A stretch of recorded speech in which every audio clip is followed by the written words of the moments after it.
wanted to help others. Mary felt deep sympathy for the young reporter. She offered to let the reporter document her entire life in the last few months before death, but only on the condition that it could be released after Mary's death. So the reporter temporarily became Mary's partner. They went to a cafe and immediately started filming the first episode. Mary told the reporter the truth about her cancer and showed her the somewhat comical hairstyle. The reporter felt deep pity for Mary, but Mary didn't seem too sad. Mary told the reporter that she still had 7 wishes unfulfilled. The first wish was that she needed the reporter to go with her to a horse ranch. The next morning, Mary brought the reporter to the ranch. Although she was already in the late stage of cancer, she was full of energy, digging a hole. It turned out Mary's first wish was to plant a tree at the ranch. This ranch was where her ex-husband had confessed to her. That day, the weather was beautiful. She and her ex-husband had still been young high school students. They had originally been competing in an archery contest, but her ex-husband suddenly confessed to Mary, surprised, shot the arrow off target. Although Mary lost the contest that day, she gained a boyfriend.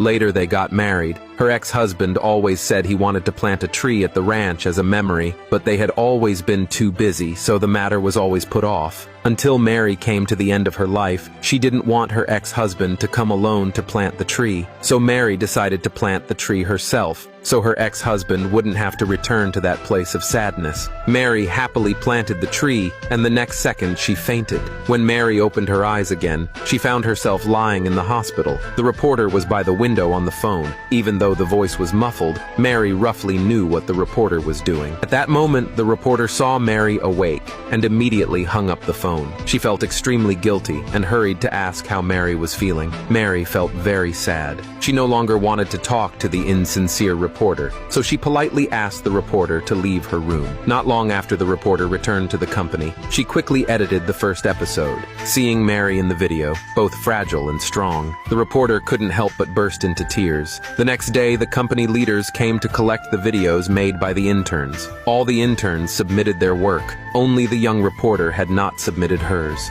At that moment, her heart was in great struggle. If she didn't hand in her work, she wouldn't become permanent. If she handed it in, she would break the promise she had made to Mary. The leaders and other interns all urged her to submit quickly. The reporter hesitantly handed her work to the leader, but suddenly pulled it back. The leader impatiently asked if she even wanted to become permanent. To their surprise, the reporter gave a slight smile and said she would resign voluntarily, because compared to money and profit, the reporter still remembered her original reason for creating the account, which was to help people fulfill their wishes. At that time, the reporter still didn't know that in the future, her account would explode in popularity overnight.